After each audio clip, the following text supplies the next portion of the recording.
Welcome to the Age of Fission radio show with your host, Lonnie Clark, where we constantly remind you that love is greater than fear and happiness is resistance. Good evening. This is your host, Lonnie Clark, with the Age of Fission radio show. I want to thank you for joining me. Tonight, I am not going to be reading from Dr. Helen Caldicott's book because I saw a video on YouTube. As many of you know, I am a YouTuber. My channel is Nuts for Art, NUTZFORART. And I follow channels, and one of them is called Eon3, EON3. And they cover the nuclear contamination down in Southern California and in California areas, usually. This one said, this is the title of it, Radioactive Fallout from the Woolsey Fire, Part 1. That was that big, huge fire in Southern California. Published January 17, 2019. Legacy of a 60-year-old Meltdown, Part 1 of 2. And I'm going to read you this. There's two parts to this, Part 1 and Part 2. They're each about 20 minutes together, so I'm going to read you the intro, and then I'm going to put the two parts together and play it as one show. And I think it'll be really entertaining, and I hope you enjoy it because I was riveted by both of these discussions. The recent disastrous Woolsey fire just north of Los Angeles started near a Southern California Edison electrical substation adjacent to the site of America's first and possibly worst nuclear reactor meltdown at Santa Susana Field Laboratory, SSFL, in 1959. Ironically, the company that operated that faulty experimental reactor, whose secret meltdown spread deadly radioactive fallout across their surrounding population, was Southern California Edison. The radioactivity from that 1959 event, together with toxic chemical pollution from extensive rocket testing at the site, was absorbed into the local soil, vegetation, and structures. Radioactive and toxic contaminants were then re-released by the Woolsey fire into smoke that NOAA maps showed traveled around the region, up and down the coast, and then across the nation as far away as New York. It was a graphic illustration of how a nuclear disaster on the West Coast can impact the whole country. For 30 years, thousands of nearby residents have demanded cleanup of the 2,849-acre Santa Susana site, currently owned by Boeing, to prevent ongoing disasters like the recent fire. Boeing refuses to clean up, saying there's no problem. Journalist Harvey Wasserman and Denise Duffield, Associate Director of Physicians for Social Responsibility, Los Angeles, discuss the implications of the Woolsey fire with regional residents in these excerpts from the December 2018 meeting of the Americans for Democratic Action, Southern California in Culver City.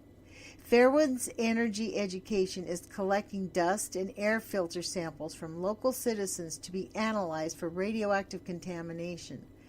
Citizens are invited to learn how to submit samples for analysis. For more information, after the dust settles, a Woolsey fire sampling, https://www.fairwinds.org, Woolsey fire, at adasocal.org, adasocal.org, PSR-LA at www.psr-la.org,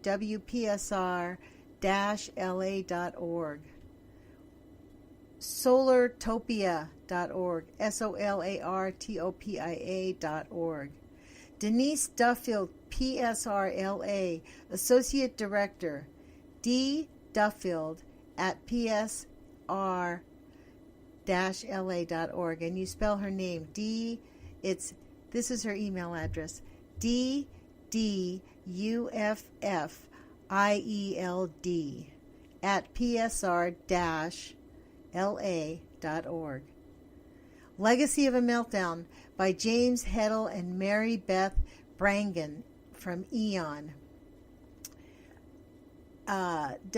https nonukesca.net, Legacy of a Meltdown. Watch smoke from the campfire disperse over the U.S. YouTube, and then there's a YouTube link on this, and I will put this in. And it does say Creative Commons, so I am copying it, and I'm going to put it up on my YouTube. And I don't think that Eon, which is, what's the name of it? I looked it up while I was putting this together. Ecological Options Network. And I don't think that they'll mind at all. I'm going to provide them a link. So the sodium reactor experiment site of 1959, partial meltdown. AE6 reactor site with the gas release. So the radioactive materials handling facility, that was the site of radioactive leaks. SNAP 8 experimental reactor accident 1964. SNAP 8 development reactor accident 1969.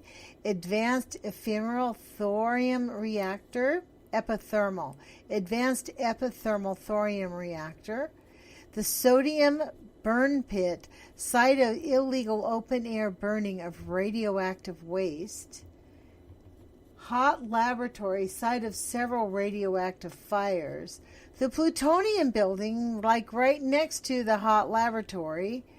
And then, what's this one? Liquid metals component test lab, right in the middle of it. So we have all these nuclear reactors, like we have a lineup of nuclear reactors. So I really wanted you to understand what she's pointing to when she goes there.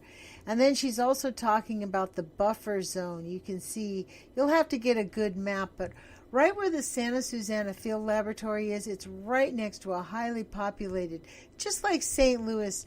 To the east, there's Chatsworth and Canoga Park and Bell Canyon to the south. And it's just beyond comprehension that they even built a city over there, to be honest. So I really believe that this is very important information for people to understand. I'm grateful that you're willing to listen to my radio show. Please follow me on my YouTube channel, Nuts for Art. Click and subscribe. And if you're listening to me on KEPW 97.3 FM, maybe send a letter at info@kepw.org and tell them how much you like Lonnie Clark with the Age of Fission radio show. So we'll talk to you guys soon. Thanks for listening. Put your courage feet on. Remember, love is greater than fear, and happiness is resistance.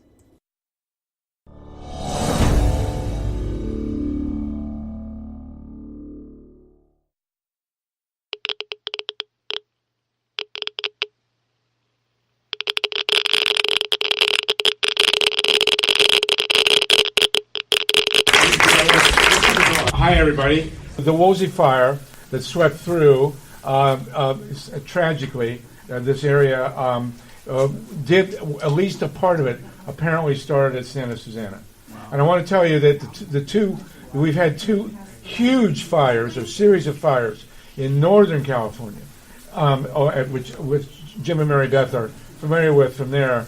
And in those cases, in both cases of these huge fires where many scores of people died and thousands of buildings were destroyed, we are 100% certain, without any real doubt, that these fires were started by Pacific Gas and Electric, because they did not maintain their poles. They did not clean the brush out from under their power lines. When a breeze comes, these poles fall over, the wires fall down, the shorts happen, and the fires start. And PG&E, which owns Diablo Canyon, which is, I consider, the number one threat to all of us here in Southern California, is going to be bankrupt as soon as possible. And we're going to have a major statewide campaign to have that utility taken over by the public. Yes. And those nuclear plants have to be shut as soon as possible, as we succeeded, thank God, in shutting San Onofre. We haven't dealt with the waste yet, but at least we know that we can shut nuclear plants. There is a second major nuclear issue in Los Angeles, which is the partial ownership of the Palo Verde nuclear reactors in Arizona by the DWP. And DWP is a public-owned utility, has no business owning 3 nuclear reactors or part of them in Arizona, and our rates would go down and our health would go up if we can get those shut. So that's another major campaign that we here in Los Angeles can jump in on. Now, Denise is a major expert in this. She's got a slide presentation. She's going to give us 15 minutes of talking about Santa Susana. I'm sure most of you are aware that it's a nuclear site. It was the site of one of the very first atomic reactor meltdowns in the entire world. That's not a distinction we're happy about. So Denise is in a leadership role at the Physicians for Social Responsibility, and the next 15 minutes are probably going to be among the most frightening you'll ever see, but let's make sure that we understand that this is something we can do about. We know who owns this site. We know they have plenty of money. They should have cleaned it up. They shouldn't have been there in the first place, but they should have cleaned it up a long, long time ago. So Denise will give you the detail, and then I'll follow with some short comments. Santa Susana is a long storied, complicated, tragic, frustrating battle that's gone on for years and years. And when I tell people that our organizations worked for the full cleanup for over 30 years, I can tell some of them are probably thinking, well, you're not very good at what you do. But the fact of the matter is we're up against very powerful moneyed interest. So I want to first say I'm with Physicians for Social Responsibility Los Angeles. We're the largest chapter of the national organization, Physicians for Social Responsibility. We were founded in 1980 by Dr. Richard Saxon and his wife Pauline Saxon and some other doctors. And our primary mission was nuclear abolition, nuclear weapons. Doctors looking at nuclear weapons saying there's no meaningful medical response to nuclear war. But that's not what we're here to talk about today. We're here to talk about the Santa Susana Field Laboratory. And I'm going to be placing a lot of my ire and my outrage, really, for what's happened on the Department of Toxic Substances Control, or DTSC, which is the state agency that oversees the cleanup. So, and I have with me Mikey Rincon, who's our policy researcher. Mikey worked with Dan Hirsch at Community to Bridge the Gap. He was his student, analyzed a lot of the Boeing reports. Now he works with PSRLA, and we're thrilled to have Mikey with us. I'm going to give you a little bit of background on Santa Susana, and again, I'm going to be moving rather quickly because it's a long story with not a lot of time. Can we turn the lights down so we can see? Sure. Yes. The Santa Susana Field Laboratory began operations in the late 40s. It's in the hills above the Simi and the San Fernando valleys. That location was chosen because at the time it was they knew they were going to be doing experimental research, and they wanted to pick a location that was away from populated areas.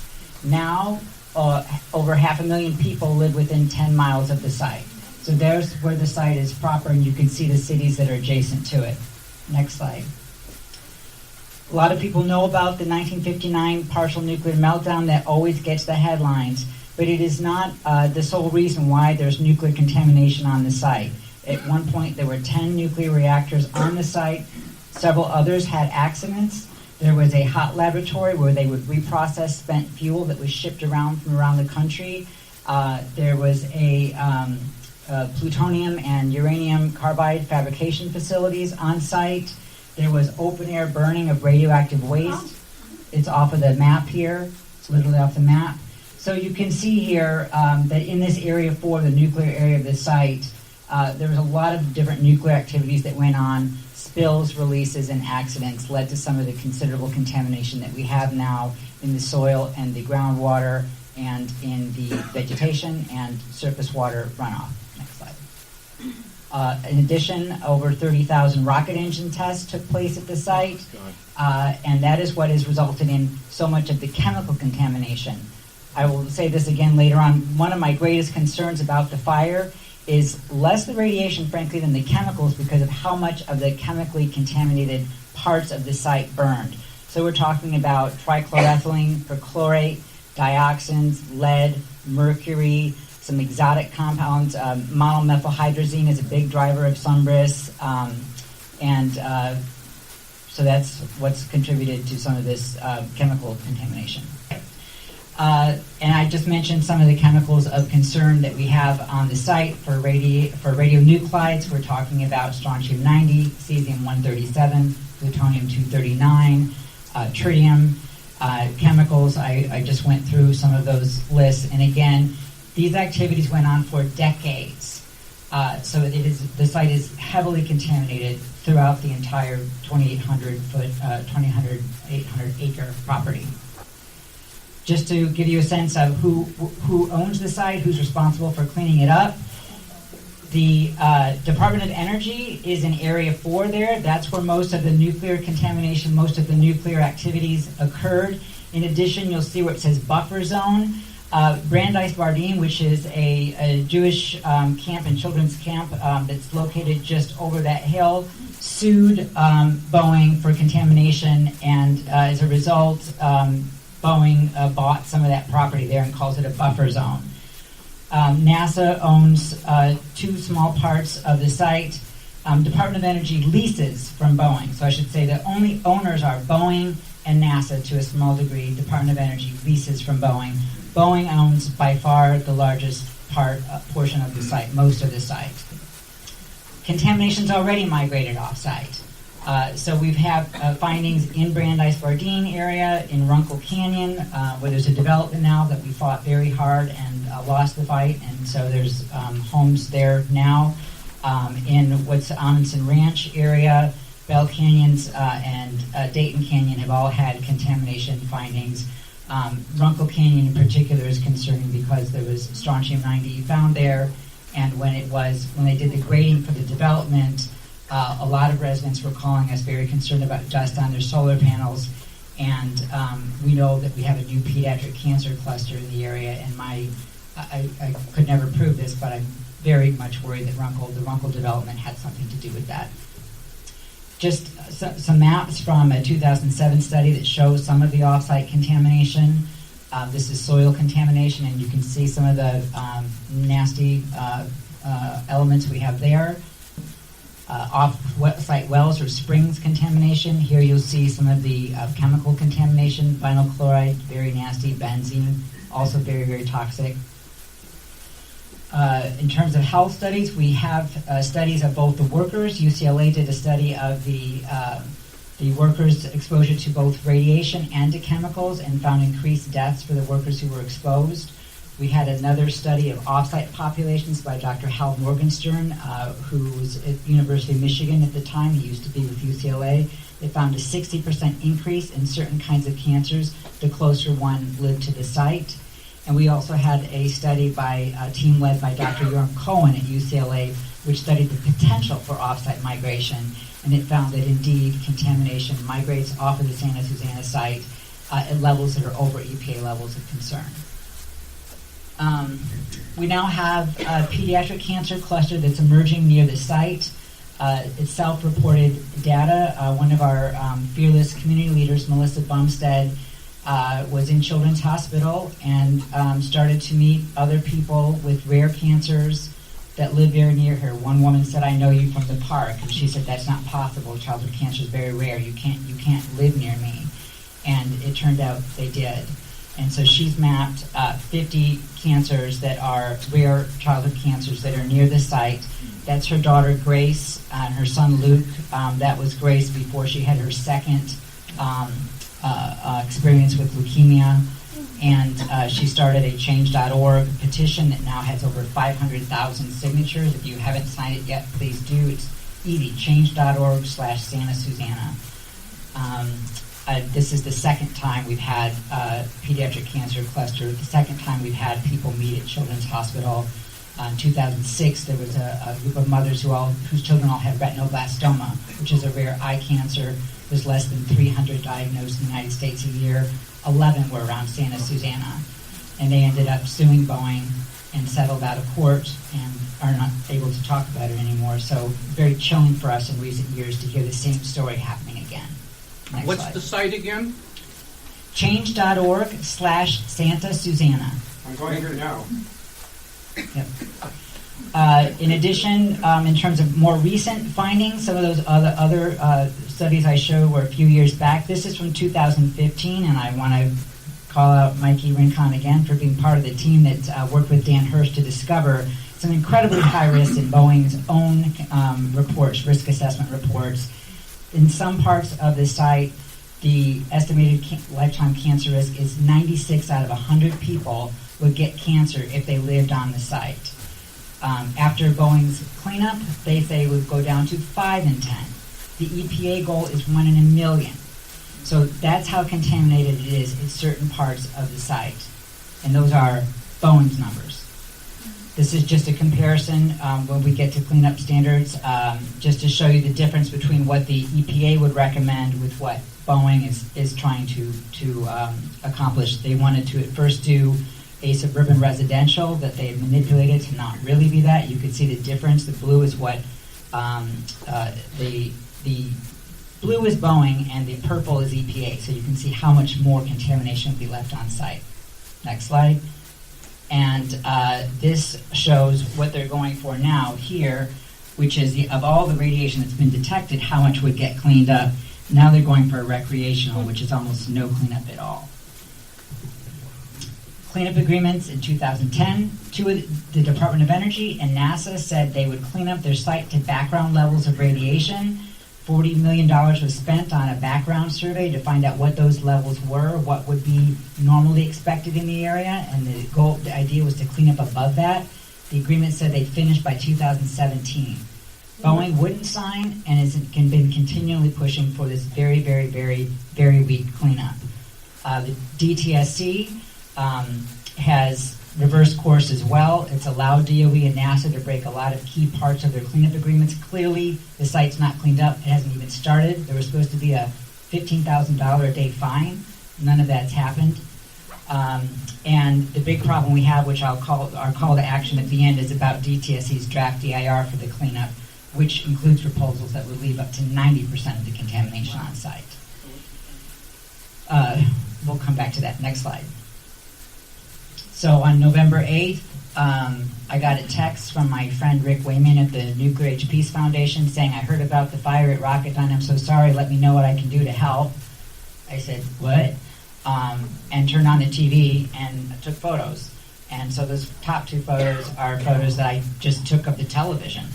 And that's Rocketdyne burning. And that's, there's a video, I sent it to Harvey. It's chilling to watch this site. When you know what's there, to watch it go up in flames it was absolutely chilling. And then here are before and after photographs of the site, before it burned and after burns, and that came from, I don't know what those acronyms are, but NICB, GIC, pre and post disaster analysis. Where did the fire start? CAL FIRE said Eon Street and Alpha Road. That is on the Santa Susana property. That is not near the property. It's driving me nuts. It's driving me just nuts that all the media are saying near the Rocketdyne site. And I don't know if they're being careful, which I understand. You want to be careful if they're just repeating each other. One person said it, so they feel the other one should say it. But if you look on a map, E Street and Alpha Road is on the Santa Susana Field Lab property. Somebody told me on Facebook that Stu Mandel was flying over the site and saying that radiation concerns were just rumors. So I got on Twitter because I didn't know how to contact him. I don't do Twitter, but I know PSR has an account, so I thought I'll try to contact him that way. And when I looked at his Twitter feed, I saw that. That's the Santa Susana Field Laboratory. E Street and Alpha Street's right over here. So unless there's some magical story that comes out afterwards, the fire authorities are saying it's going to take a long time yet. I want them to be careful. They need to be. They need to do their job. This fire started at Santa Susana Field Laboratory. I was at Taft Evacuation Center because I'm in Topanga and evacuated, and Henry Stern was there. People brought this concern up, and he said that they want an independent investigation. Yep, and I got a letter from Henry Stern in the slideshow. Then it very soon after became reported that there had been an incident 2 minutes before the fire started at the Chatsworth substation. So the incident location near E Street and Alpha Road. Summary: the tripping was out of the Chatsworth substation. Where's the Chatsworth substation? Next slide. It's right here. It's right here. So the fire started here. Here's the Chatsworth substation. That's the site of the partial nuclear meltdown. We believe from other fire maps that they fought very hard to keep the fire away from these buildings here, but part of Area 4 burned, but the buildings apparently did not. This I found just searching online to find out where the Chatsworth substation is, and this is from a CPUC document that makes it very clear it's at Rocketdyne.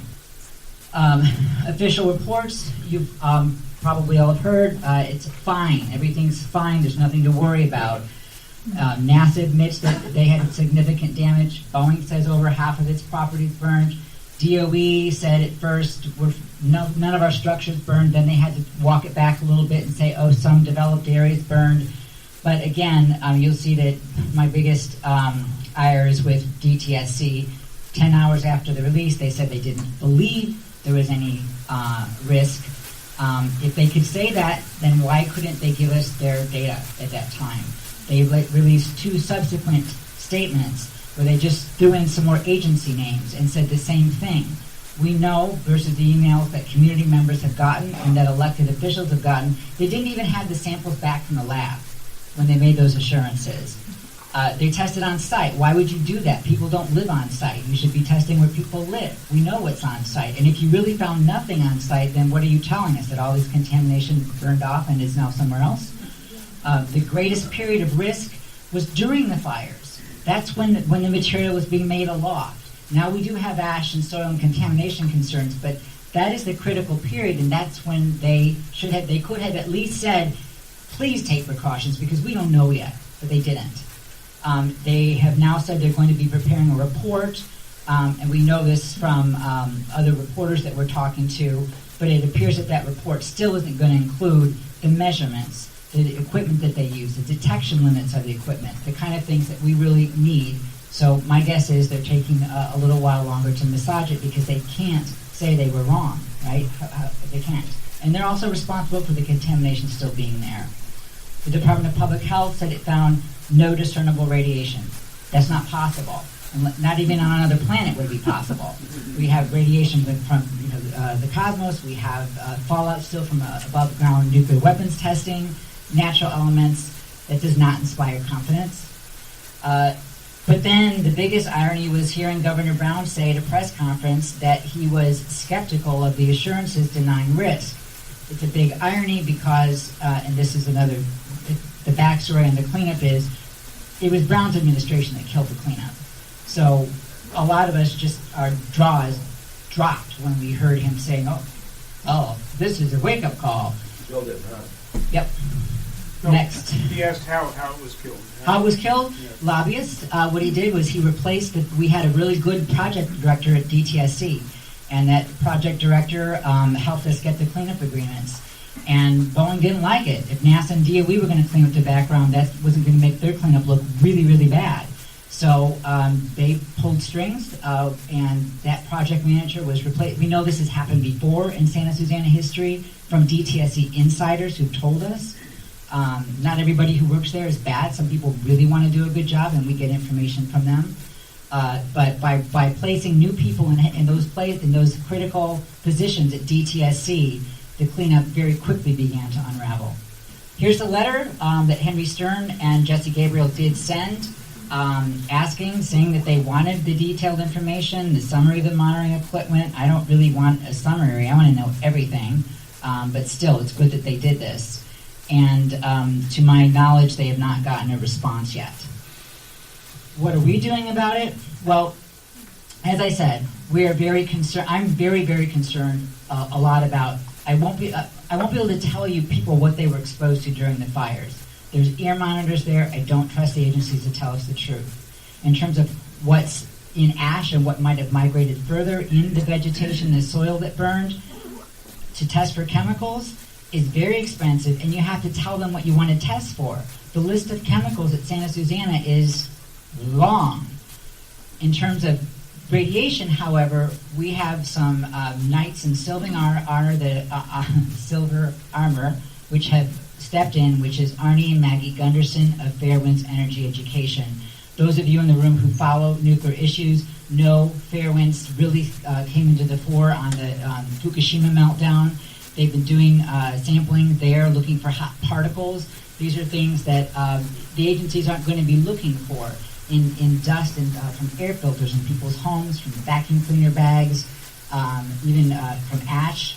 And so they're going to help us look for radiation that's migrated from the site, and we'll have some independent data. We won't know if it migrated before or after the fire, but we might have some information based off of the spatial clustering. Several groups have contacted them.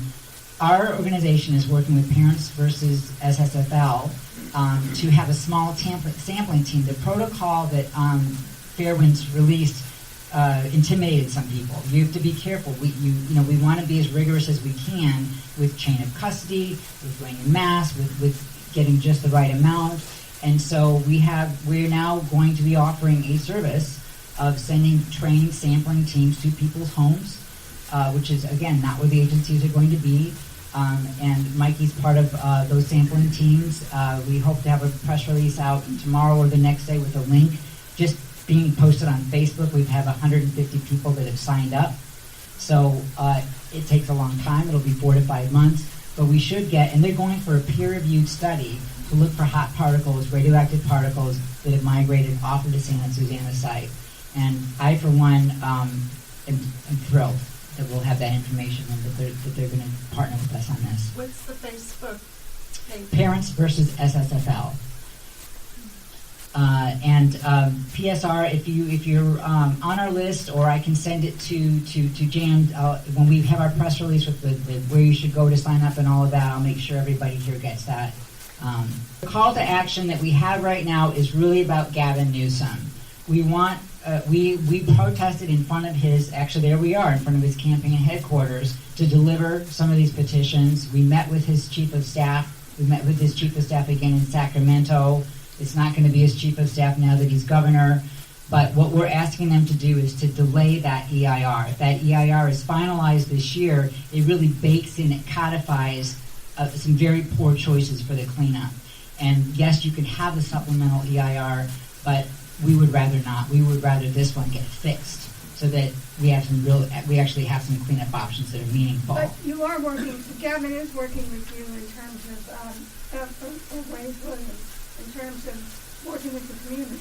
We've had conversations with him. I have not gotten a response to my texts or emails from the last week about what's the status with the EIR. It doesn't mean that they've got a lot going on. But yes, we are working with them. At the same time, they're being told a whole different bunch of. The last time I talked to Reese, he was like, "Well, they said the air monitors said there was nothing, and there's a tendency still to believe the man." I'm just going to put it that way. So we still really, really want to, whether you're tweeting, whether you're calling, whether you're emailing, he's got something on his website. What's important to you? Tell him the full cleanup of the Santa Susana field lab. Excellent. We want him to enforce the cleanup agreements, and we really need that agency to be reformed. When the director, Barbara Lee, was at her confirmation hearing, Kevin DeLeon looked at her and he said, "I want you to be a disruptor. I want you to be a disruptor." He knew the agency was broken. We're not the only community that's been let down by DTSC. You've heard about Exide all throughout the state, the same story. So we want that agency reformed. And here are some resources. Protect Santa Susana from Boeing is my favorite because Boeing released a website called Protect Santa Susana, trying to say that the cleanup was worse than the contamination. Big greenwashing campaign. So we built this one to sort of answer back. I like that. So it's going to give you a lot of current information. Then you've got the groups that have asterisks there by them, all have sign-up lists where you can sign up. Committee to Bridge the Gap, of course, with a very, very close partnership with Dan Hirsch. Parents versus SSFL Facebook group is very active. Enviro Reporter has been writing on, covering this for a long, long time. And full disclosure, it's my husband, Michael Collins, whose website that is. And NBC has done a great multi-year investigation on it as well. Thank you.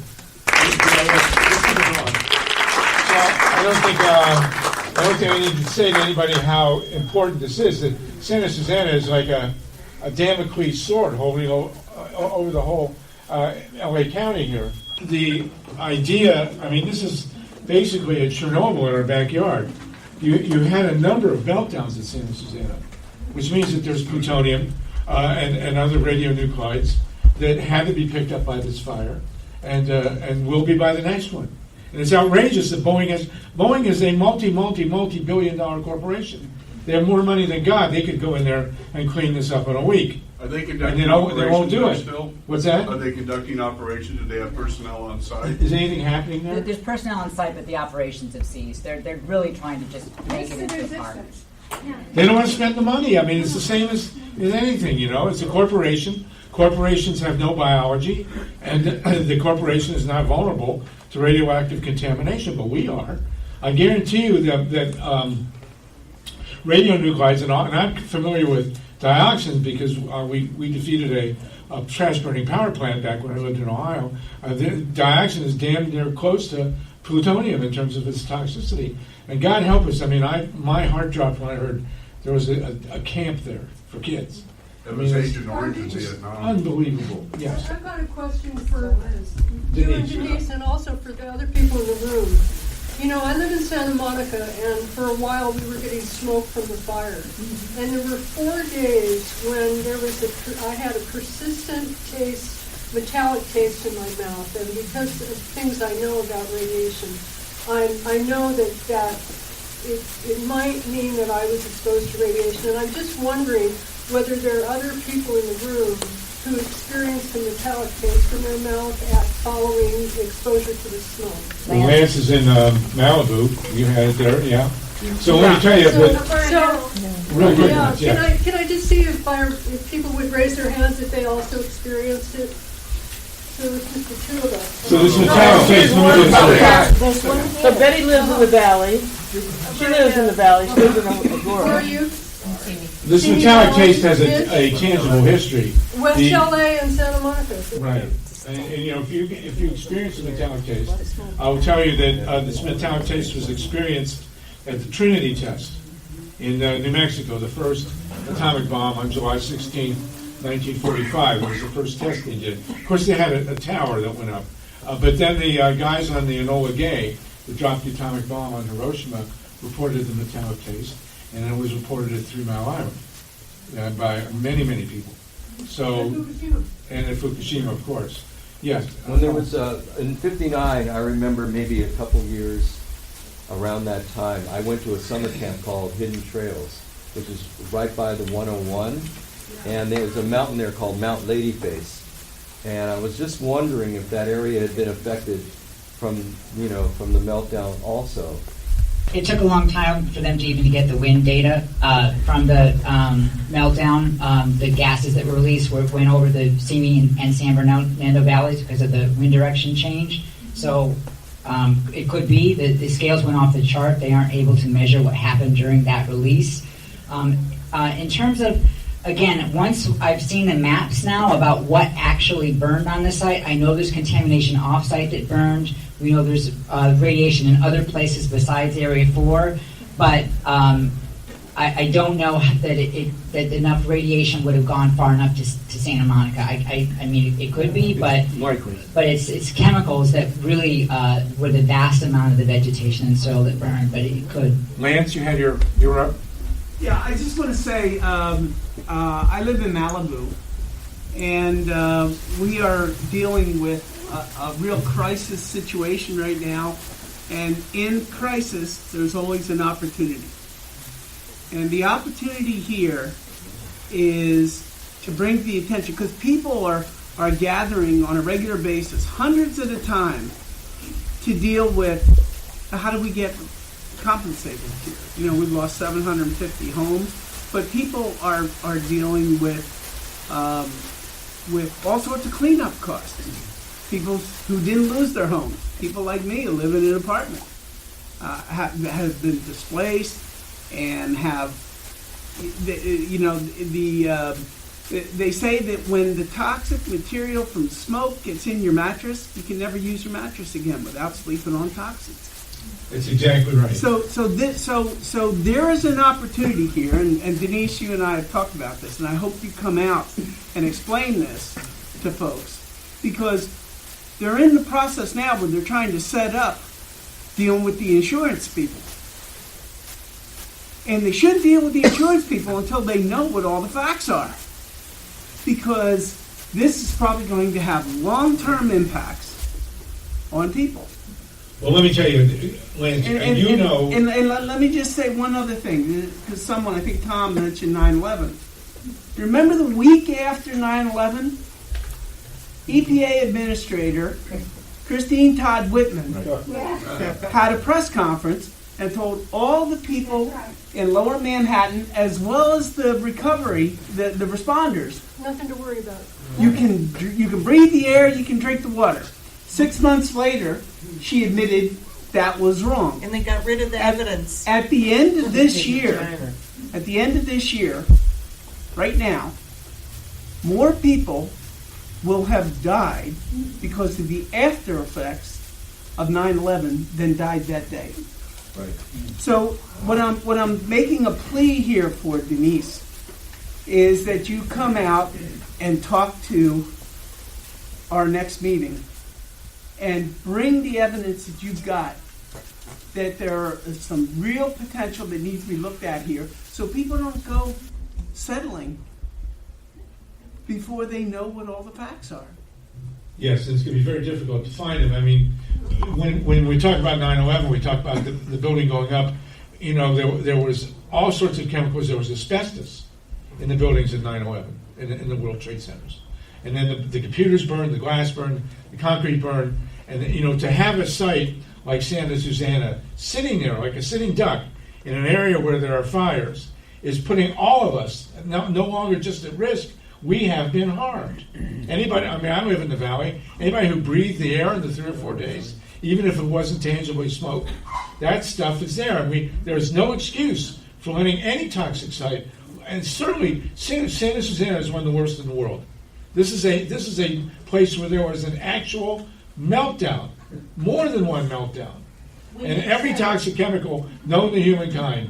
And so this has got to be dealt with, and this is not an abstract issue. This is our children and our lungs, and tangibly, and who knows when the next fire is going to be. Cliff? Yeah, so, you know... Get with the first responders, too, with their unions and things, because just like in New York. Cliff? Yeah, so, you know, we are working as progressives to make California a more sustainable place.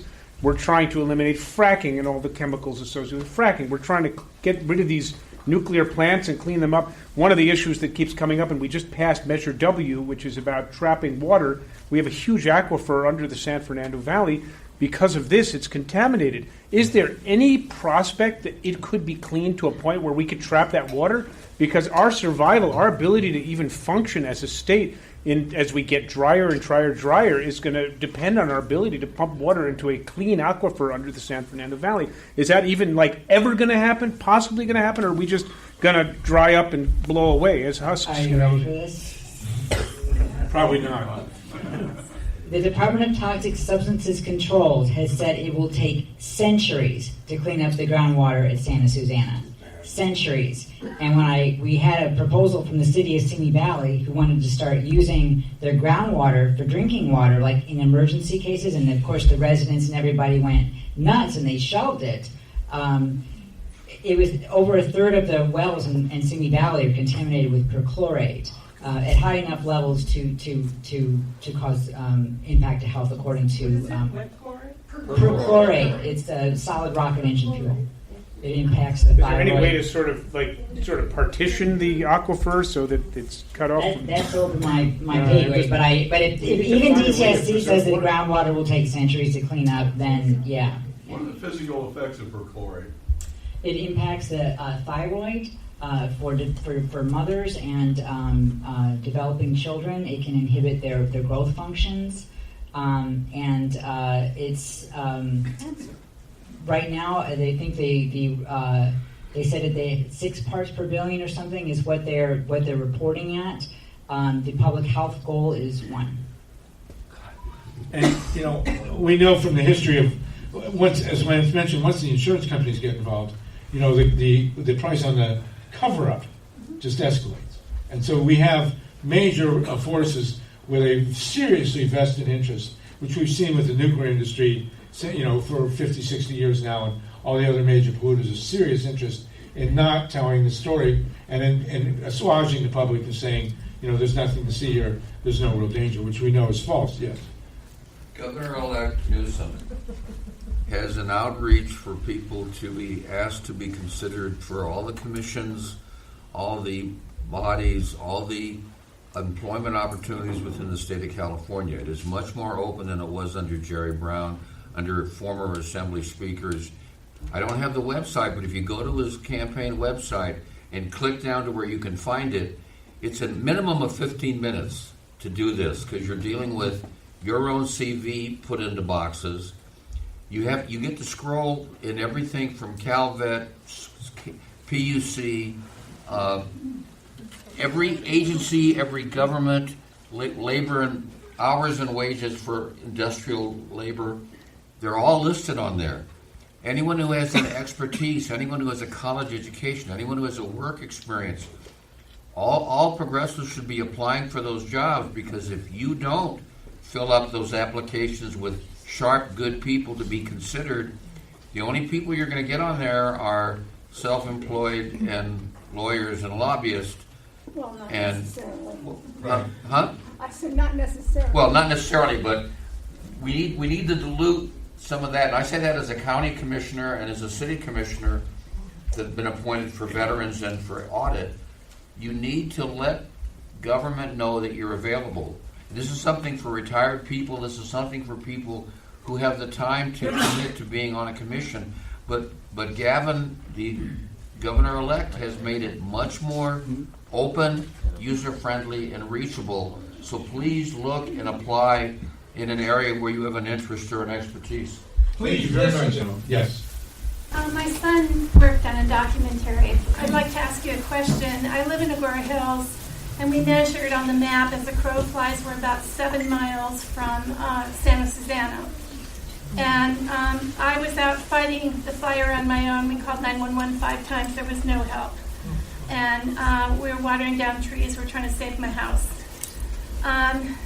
After the fire stopped, and I can't give you the exact date exactly, but it was a day or so after, and there had been a little bit of a rain. There was the most overwhelming, made me sick odor. I went outside. It was about 10 o'clock at night. It was so overwhelming I had to go back in the house. Can you tell me what that was? I can. The fire, as you know, burns all kinds of toxic stuff. Cars go up, people's houses go up. Yeah, and so it's really hard to say. We know from the offsite study that Dr. Cohen did that even without a fire, in a windy day, especially when we're dry and a lot of dust, that the dust can travel for miles. When DTSC has not done extensive offsite testing, they don't think there's a risk from the contamination that's on the site right now. So, there's a lot of questions we're not going to have answers to, and particularly, what was happening when the fires were going on is one of the ones. What can we do to get them to clean it up? Gavin Newsom. We don't want to attack him. He's not let us down yet. I've been through DTSC directors. I've been through governors. So we always have hope at the beginning, and I want to keep that hope. And Cindy, I hope you're right. He's going to need to know why. Is it so important that he needs to know? Because he's going to be going up against Boeing. Boeing already wants to sue DTSC because they won't let them get away with absolutely nothing. So we've even conversations to say, hey, Boeing, would you clean up half of it? No, why would you? Governor Brown said we have an open space easement. So if he hears from enough people, that will keep his fortitude up when he faces the strong, mighty legal arm of Boeing and its lawsuits. How does Boeing have a case?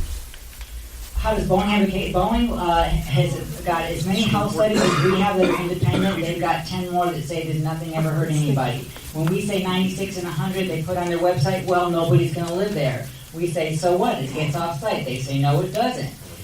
Boeing has an open space easement with a very controversial firm. So they're using that easement as a way to say we should only have to clean up to recreational. That's based off of people being there very infrequently. Yes.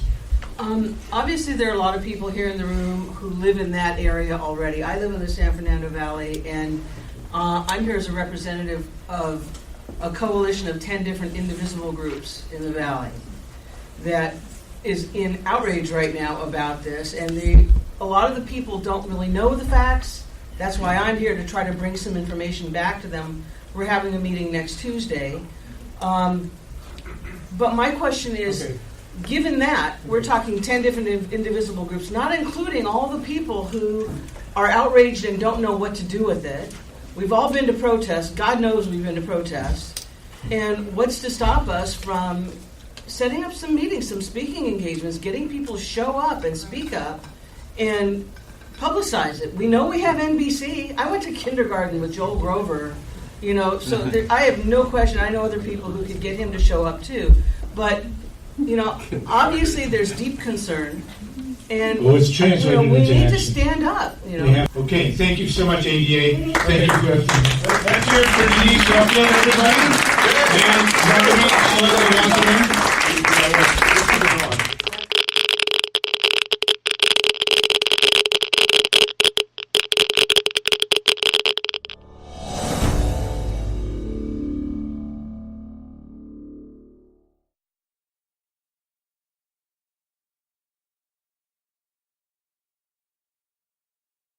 Eight minutes or 80 minutes, film has had more of an impact on social injustice than can be possibly imagined.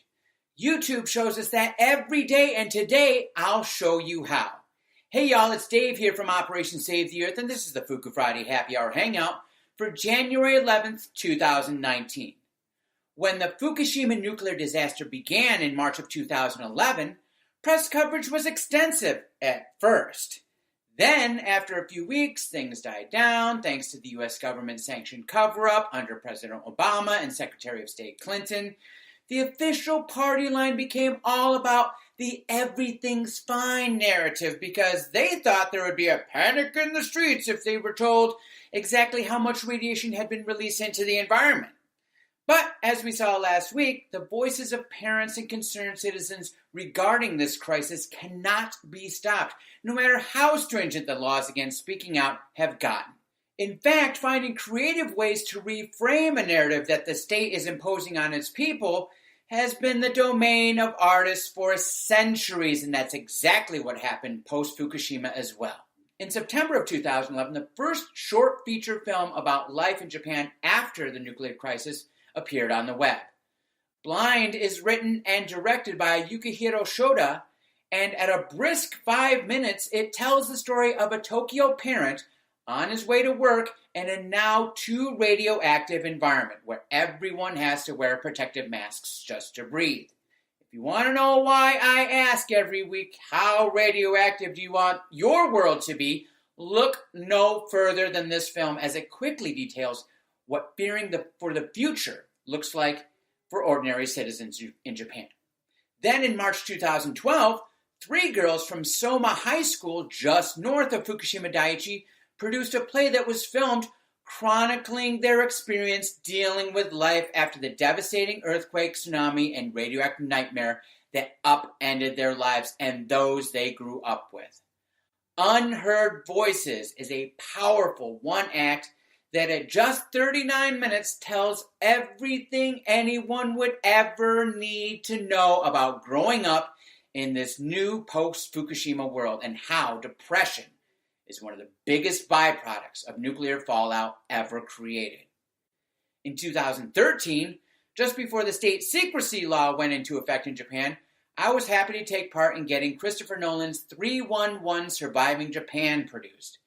This hour-and-a-half documentary was one of the first feature-length films to show the immediate after-effects of what happened that fateful day in 2011, and is still, to this day, famous for showing TEPCO representatives confirming that when it came to how to handle the disaster at the Daiichi plant, they had no plan.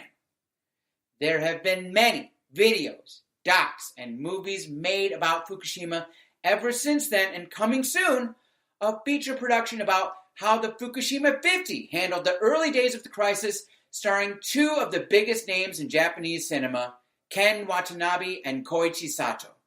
One of my faves is 2016 Shin Godzilla, a deadly parable for the Fukushima nuclear disaster that packs just as much of a punch as the original Gojira did in 1954. Anyone who is still in the dark about the destruction that this nuclear catastrophe has really caused need only click on the links below in the description of this video to see for themselves that we are not making this shit up.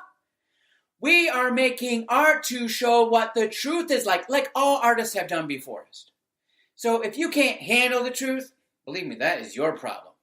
Handling the truth is what the Fuku fighters do best. So if you want to be the first to know about what's coming next in this ongoing saga and want to take part in reforming the narrative with us, join the squad today. And how do you do that, guys? I say it every week. Go to our website at OperationSaveTheEarth.com. Learn more, do more, be more about what Fukushima is all about, because you got to get caught up if you're this far behind, all right? And that's a great place to start. All the resources you need are literally right there.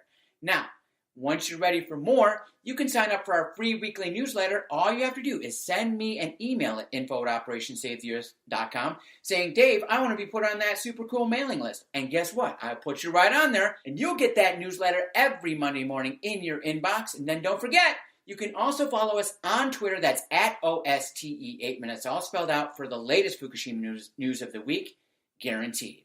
Now, I talk about content creation all the time. And when it comes to art, it's always the most impactful content you can share, because if you do it right, it can have a profound effect on the audience you share it with. Movies, music, and plays make us think and question things, and that in turn creates change. We have a lot of change to implement, so let's encourage every artist out there to use their gifts to enlighten and uplift the stories that we need to hear. It's the storytellers that keep the journals of our lives and give us something to look forward to. What will your story be? I'm looking forward to finding out next time. So until then, this is Dave saying peace and good fortune to everyone. Take care till then. The Age of Fission radio show brings you book readings, pertinent articles, interviews with both activists and victims of nuclear and environmental contamination. We strive to deliver only the facts from reliable sources. We want to remind you that love is greater than fear, and happiness is resistance. Our dedication to love and happiness paves the road for innovation and healing. As we face our harsh reality, let us hold each other up and rejoice in our humanity. If you want to comment, please send your thoughts to ageoffission@gmail.com. That's AGEOFFISSION @gmail.com. To your host, Lonnie Clark.